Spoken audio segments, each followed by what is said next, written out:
여러분, 우리의 삶은요, 일정하지 않습니다. 좋은 일만 가득하면 좋을 텐데요. 그렇지가 않죠. 믿었던 사람에게 배신도 당하고요. 또 평온한 것 같은데 갑작스러운 일로 인해서 비극이 있거나 좌절을 하게 됩니다. 그때마다 여러분들은 어떤 태도를 하고 계십니까? 그리고 그리스도인이라면 어떤 모습을 가지고 있어야 될까요? 우리는 그때마다 어떤 믿음을 갖고 있어야 될까요? 오늘 말씀은요, 굉장히 억울하고 정말 좌절할 수밖에 없는 상황에 놓인 인물들로 펼쳐집니다. 그건 바로 이제 요셉인데요. 요셉은 지난주에 등장했던 야곱의 아들입니다. 그런데요, 야곱의 아들이긴 하나 첫째는 아니었어요. 그런데 첫째이기도 했어요. 뭐냐면 내가 가장 사랑하는 아내의 첫 번째 아들. 근데 첫 번째 아내는 레아였어요. 정말 사랑했던 아내는 라헬이었어요. 원래는 라헬과 결혼하려고 했는데 외삼촌, 장인어른이죠. 한테 속아가지고 레아를 먼저 결혼하고 그 다음에 라헬을 결혼하게 됐죠. 레아는 계속 아들을 계속 낳게 되고, 근데 라헬은 갖지 못한 상태에서 요셉이 태어나게 되었을 때 야곱은 라헬 밑에 태어난 이 아들이 첫째다 생각했던 것 같아요. 요셉은 다른 형제들보다 편애적인 사랑을 받게 됐어요. 집중하게 된 거죠. 너무 예뻐하고, 다른 형들은 그냥 옷 입히고 이 요셉만 오색빛깔 찬란한 옷을 입게 됩니다. 딱 그런 거죠. 누가 봐도 너는 내 모든 걸 물려받을 사람이야. 점 찍어놓은 거죠. 자, 형제들이 봤을 때 어떤 생각이 들었을까요? 질투가 났겠죠. 불만이 생깁니다. 근데 불만만 생기는 게 아니라 요셉이 또 철없는 행동을 합니다. 당시에는 17살이라고 했는데 그때가 되면 눈치도 좀 보고 이래야 되잖아요. 근데 그러지 못했다는 거죠. 형들이 잘못하는 것을 가지고 아빠한테 가서 일러 바쳤다. 성경에 딱 써있어요. 또 무슨 일이 있냐면 꿈을 꿨는데 내가 곡식단을 한 것과 형들이 한 게 있는데 형들의 단들이 요셉의 단에 딱 절을 한다는 거예요. 그 말했더니 형들한테 미움을 다시 사죠. 또 꿈을 꿉니다. 해와 달 11개가 요셉한테 절을 했다고 하는 거죠. 그걸 들었을 때 형들의 마음은 어땠어요? 얘가 왕이 되려고 하는 거예요. 질투의 끝판왕이 찍게 되는 거죠. 미움받을 짓을 골라 했고 사랑을 받으면서 불만을 갖게 하는 상황들을 계속 이끌어갔어요. 야곱은요, 혼내긴 했어요. 야곱이 방관하진 않았어요. 혼내긴 했지만 기억했다라고 해요. 하나님이 이 아이에게 말한 내용이 무엇인지 묵상했다라는 거죠. 마음에 담았다. 요셉은 어떻게 됩니까? 요셉은 이제 위기가 찾아옵니다. 형들이 이 요셉을 죽이자 작당모의에서 그냥 양 치러 갔다가 짐승한테 물려서 얘가 죽었다고 말하죠. 그때 여기서 마음에 근심이 생긴 한 인물이 있습니다. 원래 처음 태어났던 레아의 첫 아들 르우벤이 요셉을 죽이면 안 되겠다. 아빠가 슬퍼할 거고 요셉을 건져내자 하고 이제 말을 하면서 중재하려고 했어요. 근데 거기서 또 살려내긴 했지만 유다가 이런 말을 합니다. 노예로 팔아버리자. 굉장히 공교로운 이야기예요. 요셉이 그렇게 노예로 팔려갑니다. 여러분, 내가 모든 것을 물려받을 수 있는 이제 재벌 2세가 될 수 있었는데, 이제 내가 부자 될 수 있는 자리였는데, 갑자기 모든 걸 잃고 노숙자가 된다고 했을 때, 노예가 되었을 때, 여러분들은 어떤 생각을 가지실 것 같아요? 내가 의도한 것도 아니고, 모함에 의해서 팔려가고, 내가 가장 따랐던 형들에게 팔리고 가족들과 떨어진 이 상황에서 우리는 어떤 말을 할까요? 우리는 좌절을 겪게 되면 질문이 생기게 됩니다. 왜 나한테 이런 일이 벌어지는 거야? 왜 도대체 나한테 이런 일이 생기는 거야? 내가 뭘 잘못했다고 원망하고 이유를 찾기 시작합니다. 그래서요, 우리는 그 왜 질문 속에, 그 원망 속에 빠져들게 됩니다. 지금처럼 이렇게 평안하게 있다가 맛있는, 우리 오늘 감자탕을 준비해 주셨는데 그거 맛있게 먹고 이런 날들이 평온하게 있으면 좋은데 갑작스럽게 찾아옵니다. 그때마다 우리는 어떤 태도로 이 상황들을 맞이해야 될까요? 하나님을 믿는 사람은 어떻게 해야 될까요? 그 모습은 바로 요셉에서 알 수 있습니다. 오늘 말씀에 이런 말씀이 이제 2절과 3절 보게 되면 이럽니다. 여호와께서 요셉과 함께 하심으로 그는 자기 주인의 집에 살면서 모든 일을 성공적으로 수행해 나간다. 그 주인은 여호와께서 요셉과 함께 하셔서 그가 하는 일마다 잘되게 하시는 것을 보았다. 우리 개역개정에서는 형통하게 하셨다 라고 이야기합니다. 맞습니다. 우리 삶에서 상황이 올 때 하나님 지켜주십니다. 하나님 일하고 계십니다. 하나님이 다 읽어내 주셨다라는 의미도 있지만 그때 이 요셉의 반응이라는 거죠. 하나님 혼자 하는 게 아니라 요셉이 반응했다는 거죠. 모든 일을 성공적으로 수행해 나갔다. 그건 뭐예요? 요셉은 상황을 받아들인 거예요. 지금 절망적인 상황이고 내가 너무나도 아팠지만 그 상황에 함몰되지 않고요. 하나님의 사람으로서 어떻게 살아가야 되는지 태도를 달리한 거죠. 지금 내가 할 수 있는 하나님 함께 하실 거야 신앙 고백이 있었던 거죠. 요셉은 아마도요 야곱의 부러진 환대뼈 그 여정의 이야기를 들었을 거예요. 하나님이 어떻게 일하셨는지 그것을 마음에 품고 믿었던 것이죠. 아빠처럼 도망자가 되는 거 또 쫓겨난 이런 상황이 됐을 때도 하나님 바라보면 분명히 하나님 함께 하신다.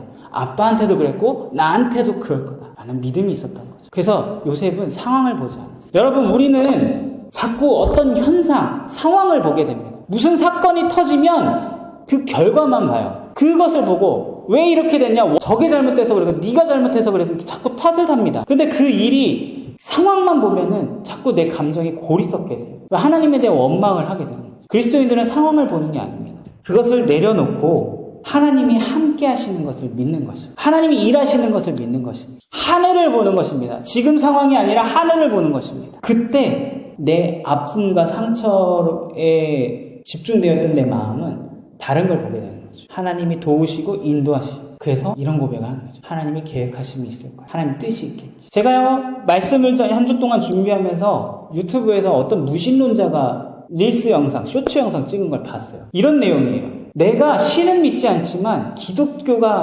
기독교에서 굉장히 매력적으로 느끼는 부분이 있다라는 거예요. 이 사람들은 되게 매력적이다. 어떤 상황이 터지면 이렇게 얘기하는 하나님 뜻이 있겠지. 그 말이 너무 멋있다라는 거예요. 너무 성숙하다는 거예요. 지금 상황을 받아들이고 하나님의 뜻을 믿고 어떤 긍정적인 상황을 믿고 간다는 거죠. 그냥 상황에 대해서 막 탓하고 그냥 주저앉는 게 아니라 다른 곳을 보고 있다는 거죠. 하나님과 함께. 그 모습이 너무 매력적이라고 성숙해 보인다고 고백하는 거예요. 우리가 가질 태도가 상황이 맞을 때마다 고난이 올 때마다 바라봐야 되는 태도가 이런 것이죠. 요셉은요 보디발 장군의 모든 재산을 관리하는 사람도 되었습니다. 관리하는 사람이 되었는데 중요한 거는요 여기서 또 위기가 찾아와요. 보디발의 아내가 요셉을 모함합니다. 유혹하고 자기 유혹을 안 받아주니까 요셉을 해하는 것으로 공격하는 것으로 풀어갑니다. 요셉은요 이제는 노예에서 정치범 최악의 죄수로 전락하게 돼요. 정치범 수용소에 들어가게 돼요. 여러분 그 성경에도 이런 표현이 요셉이 아름다웠다, 멋있었다, 잘생긴 게 결코 좋은 게 아니라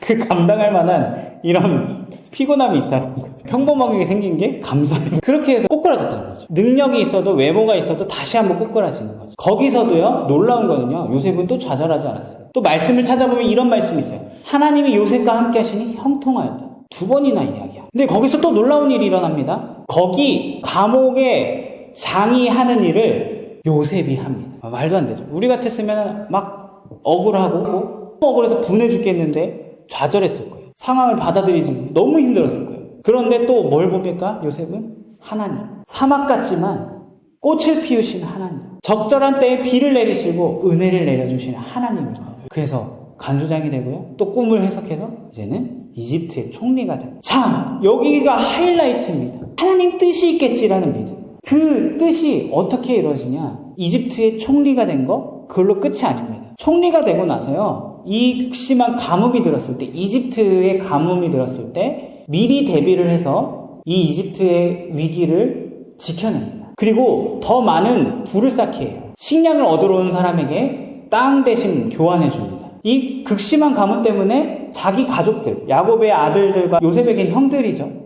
그 형들이 이집트로 찾아오게 됩니다. 여러분 같으면 어떻게 하시겠습니까? 나를 배신하고 나를 팔았던 형제들. 오늘날에는 별의별 일들이 다 벌어지죠. 그런데 이 요셉은 그 형들을 다 끌어안으면서 이런 말을 하는 거죠. 하나님이 이집트에 보낸 이유가 이거다. 우리 가족을 다 이집트에 데리고 와서 지켜주시려고 나를 먼저 보내셨다라는 얘기. 하나님 바라보고 살아갔을 때 상황을 보지 않고 하나님 바라보고 살아가니까 바로 이런 고백이 하나님 뜻을 알아가는 고백이 나타나요. 얼마나 멋있습니까? 하나님이 다 계획하시고 하셨다.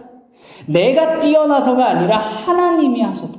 하나님이 이렇게 위대한 분이라는 것을 가족들에게도 전하고 자기 입으로도 고백한다는 거죠. 우리는요 어떤 상황이 주어지고 고난이 주어지고 고통이 주어질 때 상황을 보는 게 아닙니다. 근데 우리 자꾸 현상만 봐요. 마치 SNS나 TV에서 보여주면 막 부자들이 돈만 많으면 행복하게 살 것 같이 보여주는 거. 근데 그 안에 진짜 말하고자 하는 그 사람들의 치열한 삶과 그 넓은 그릇, 더 많이 일해야 되는 것, 더 힘든 것들을 보여주지 않죠. 그런 내면에 있는 것을 보여주지 않고 우리도 현상만 보는 그 습성이 있습니다. 그래서 우리는 상황을 보지 말고 하나님이 일하시는 그 본질, 계획하시고 있는 것을 바라보고 가는 믿음이 필요합니다. 저는 오늘 이렇게 고백하고 싶어요. 상황이 올 때, 고난이 올 때, 설명되지 않는 힘든 점이 올 때 이렇게 고백하는 밑도 끝도 없는 믿음이 필요한 하나님이 뜻이 있겠지, 계획이 있겠지. 그 상황이요 어떻게 벌어졌는지 내가 알면 다 해결할 수 있습니까? 전혀 해결하지 못해요. 할 수 있는 건 하나님입니다. 그걸 통해서 우리를 어떻게 쓰실지 모르고요, 어떻게 회복하실지 모르고요,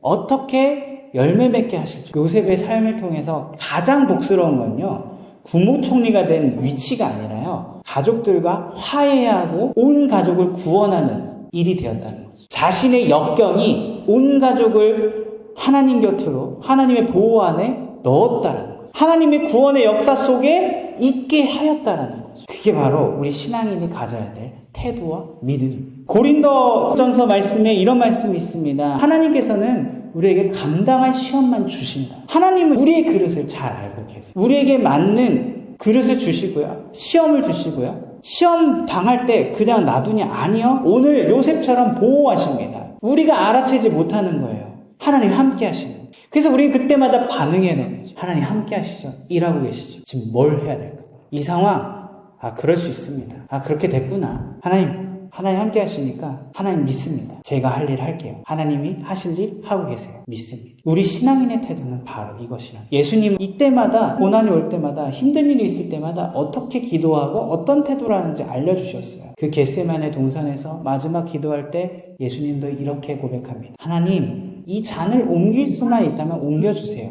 그러나 하나님 뜻대로 하옵소서. 기도하면서 상황을 받아들이고 은혜로 풀고 하나님과 맺을 열매를 바라보는 삶이 우리 신앙인이 가져야 될 믿음인 거죠. 상황이 주었을 때 가져야 될 마음입니다. 이 마음은요, 내 마음을 갉아먹지 않고 풍요롭게 합니다. 상황 보고 자꾸 좌절하고 힘들어하면요, 점점 사람이 더 바닥 밑으로 가면서 가라. 그리고 이상한 감정, 원망이 계속 시작되고 하나님에 대한 원망으로 왜곡돼 버려요. 그러나 믿음으로 고백할 때 상황을 받아들이고 어쩔 수 없구나. 이 한 줄기 피어난 꽃처럼 하나님의 소망과 희망을 보고 뜻과 계획을 보게 됩니다. 그리고 요셉처럼 놀라운 풍요로움, 자기만 잘 되는 게 아니라 가족의 구원, 하나님 역사 속에 들어오게 하는 놀라운 은혜의 경험한. 솔직히 국무총리 이런 거에 대해서 부럽지 않습니다. 가족들이 모두 화합되고 하나 되는 것이 우리가 더 부러워하는 것이죠. 은혜로 우리를 맞이하게 하십니다. 여러분 마음 가운데 늘 고백이 있었으면 좋겠습니다. 하나님 뜻이 있어. 뜻이 있겠지. 계획하십니다. 하나님 믿습니다. 우리에게 주어지는 상황마다 이 밑도 끝도 없는 믿음을 우리 모두가 되었으면 좋겠습니다. 우리 함께 그 믿음을 달라는 고백과 함께 기도로 하나님께 나아가도록 하겠습니다.